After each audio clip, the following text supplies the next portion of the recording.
It was very clear to me that my dad left the house for work every day at 7, and my mom sort of gathered us up and got us fed and got us on the school bus or drove us to school. And it was only when she started to go back to work outside the home for wages that I realized how hard it was for her. She would talk about it. So the role that I ended up playing at the Casey Foundation was to build out philanthropic support to address this issue of how do you balance work when you have a family, and most often a young family, because they're always at odds with each other. Childcare is an absolute necessity. Support infrastructure around care, whether it's elder care or childcare, is just an absolute necessity when you are a working mom who's trying to stay attached to the paid labor force and your kid gets sick. What do? You get fired. You working 3 jobs, and they're all service jobs earning $2.13 an hour. And you have expenses in childcare and rent, et cetera, that far exceed what you're earning. And so I started organizing with other colleagues across philanthropy to tee up this conversation. So philanthropy's role is to innovate. It's to spark that conversation. It's to identify those best practices that have evidence and data showing that they're working, and to bring those into a public policy conversation and advocacy, supporting advocacy, and supporting organizing that furthers that public dialogue along so that we eventually pass public policy and government takes action at the scale that it's needed.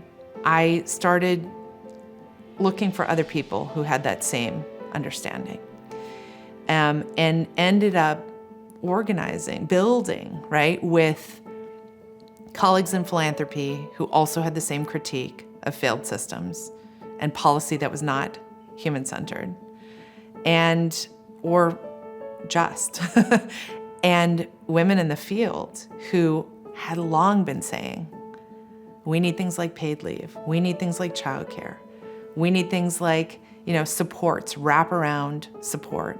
There were a lot of dudes talking about welfare reform, and a lot of, pundits and think tanks, mostly men at the time.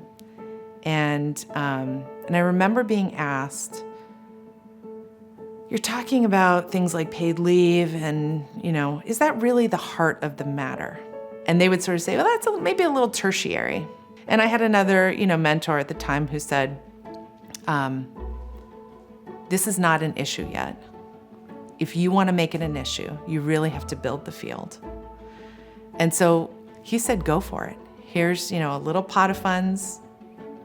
Try to build the field. One effort that was near and dear to my heart was,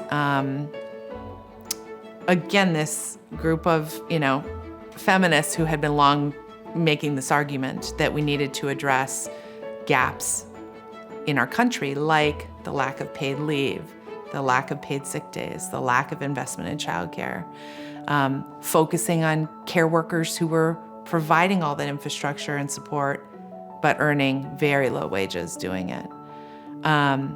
So really giving them a platform was a contribution.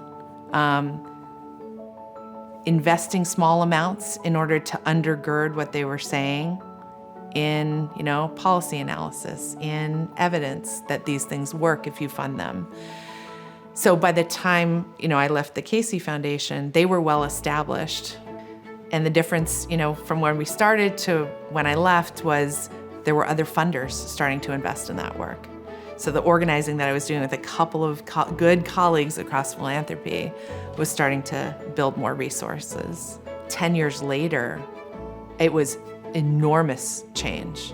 It felt like people understood that care policy had to come along and care funding had to come along, and policies like paid family medical leave and paid sick and safe days had to exist. There was nobody questioning. They had to exist if we wanted women's financial independence, women's employment and earning power.